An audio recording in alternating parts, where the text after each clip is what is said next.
All right, what's up? Debate recap. And I've got my glasses on because I've got some notes. Can't read them because I can't see shit without them. I think Kamala won the debate last night. For the mere fact that Donald Trump could not control himself. The man has, zero discipline. None. Especially if he's personally attacked. And that was their game plan. Should have been their game plan. I would have done the same thing. And for Trump, this was a layup. An absolute layup. This, I think, should have been easier than Biden's, the debate. And had he done the exact same thing, wash, rinse, repeat, all he had to do was the same thing Biden did, that he did in the Biden debate. I think that she got under his, she 100% got under his skin, right?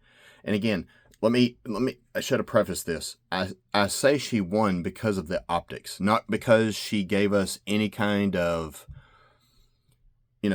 astounding new stuff. She still doesn't have a platform that is worth shit. But the optics were that she was calm and controlled. She didn't do her cackle. I think maybe once, but it was a legitimate, like she was laughing at something. And he looked like a raving old man, which was the last thing he needed, right? And when he gets into that mode, he goes off on 3 or 4 tangents, right? We call it running rabbits. He goes down 3 or 4 rabbit holes in the same breath, and it's really hard to follow. So I think on that alone, she won. Again, I wasn't expecting, neither one of them did really any policy stuff, and that's not really what these circuses are for, right? I felt like of the people, the reporters that have hosted these things, I think those two probably did the best job, even though they did not check her on some stuff. He fact-checked Trump multiple times. I don't know that they fact-checked her once. Maybe once. But, she said, multiple things that were untrue. The whole 2025 thing, that's an easy fact-check because there's no link between him and Project 2025, right? They're just using Project 2025 as a scare tactic. That's an easy fact-check, right? So just some notes that I took down. She calls it an opportunity economy with a $6,000 tax credit. And she talks about buying car seats and diapers and baby formula. I've heard her say that no less than 6 times, right? So this is what she does. She finds something that works, and then she repeats it over and over and over again. She'll say it in Georgia, probably with a shitty Southern accent, and then she'll go to Michigan, she'll say the same shit. And then she'll go to Pennsylvania, and she'll say the same shit, right? Wash, rinse, repeat. And I thought, okay, if she does this, again, layup. $50,000 deduction for startup business.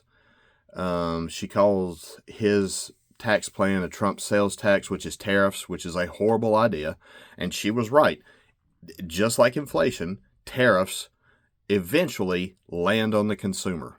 They're not any good, especially not a 20% one. She said that Trump left us a mess. She did a good job of evoking emotion. She got emotional, especially on abortion. She destroyed him on abortion, which is really, from everything I've seen, her only hard stance, right? And that's for a couple of reasons. One, I find it really hard to believe that you can get that emotional about a topic and not truly believe it, right? Which may be the only thing she does believe in. But she also knows that there are a lot of female voters who are voting just on abortion, which is like debt. Anybody?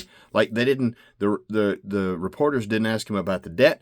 They only briefly touched on inflation. They hit all the hot button topics, right, that make people go to the polls.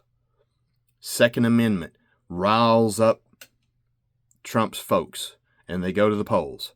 Abortion riles up lefties, and they go to the polls. The debt is our biggest problem in this country, maybe outside of corporate media. Nobody talks about it because they've learned the people don't give a shit about it. And that's on the people. That's on us, right? Because we are going to be the ones to pay that when they decide to fix it. And it's going to be a big Band-Aid. And when that motherfucker comes off, it's going to be like duct tape. So there were some things I wish they would have asked him.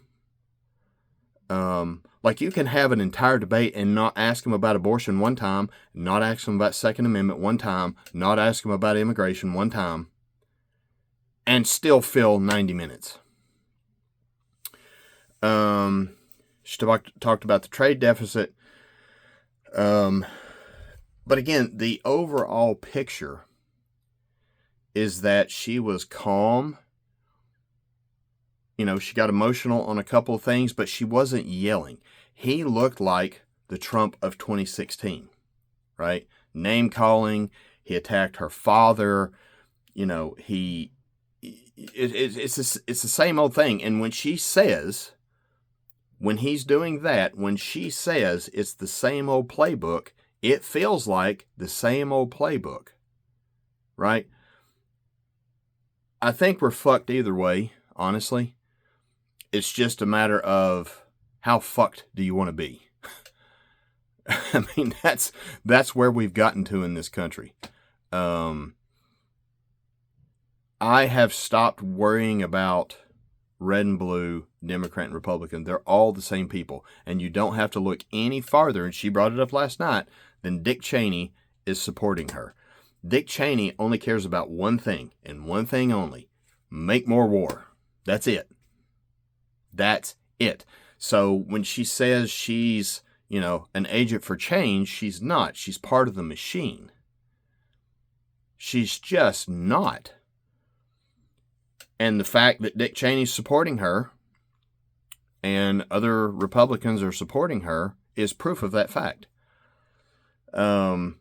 He just looked bad, man. I mean, this, again, was a layup. You're running against somebody who has no track record other than her voting record in the Senate.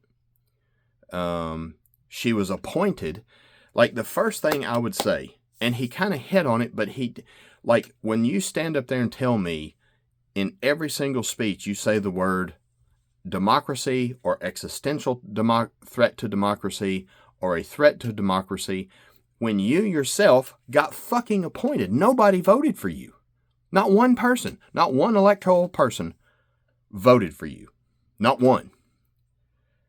And people are upset at that. And I hope they remember that when they go to the polls. Right? Not one person voted for this bitch. Not one. How he doesn't beat her over the head with that, I have no idea. I think where she got him is his disdain for women. I think he sees women as less than. And the fact that there's a woman, in fact, a woman of color, talking to him a certain kind of way, just riled his ass up, and then here we go. And it was, I mean, clap. I would have done the same thing. I still think she's an empty shell. I still think that she's more a Marxist than she is anything else. Because you hear her talk about give. Well, again, the government doesn't produce anything. So when they give you something, that means they took it from somebody else. There's no other math. That's it. That's the only formula. So, I don't know. It's interesting. I mean, I think this is probably going to be their own debate. Fox has come back and said, let us do a debate. I don't think she's going to do another one. And if they've got any sense, they won't let her do another one, because I think most people think she won that thing. If you can sit back objectively, and I can because I'm not, on either team, I think she won the thing. Just for the fact that he spiraled out of fucking control. And that is the one thing he had to avoid. Right? And he just doesn't have the self-control. He is a counterpuncher. Right? If you hit him, he does not have verbally hit him. He does not have the discipline to not attack you back. He just doesn't. He doesn't have it in him. She took several blows, fucking bobbed, weaved, rolled off her shoulder, and kept going. So, I think she cracked the code. I don't think if it was a man running, because men are typically combative when they feel personally attacked, not to the level Trump is, but just men in general. I think it would have been a different outcome. I do look forward to J.D. Vance and Tim Walz debate. There'll probably only be one.